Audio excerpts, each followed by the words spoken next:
Good morning guys. Paimod ko sa iyo madalian. Prepare na ron na fruits. Let's go. Jadi na ito sa susunod. Mga mangga. Igwa di biyawas. Yan. Mga yun. Langka. Di pa ho. Diri na mga pwede kin nakaunon. Tapos may honey melon. Yun pa ho. Mga tabihan ta daw. Si Ram.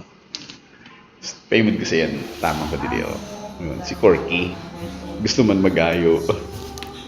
Corky, come. Yung da Foggy. Foggy. Let's go dito. Igwa pa dito na prepare na sira. May nahahain doon. Tapos, yun pa sa Erarong. Igwa pa sa Erarong so, no? Pero dire pa napapanitan. So, din makakaupod ko dito. Yun si Chikle. Yan, pati kayo. Yan. Say hi. Nagpa-cute. Si Angie. Seryoso. Tapos maaman ini si Ate Jin, ho. Yo. Gusto ho. Hop, mau nih, put para makita. Bilang bye guys. Bye.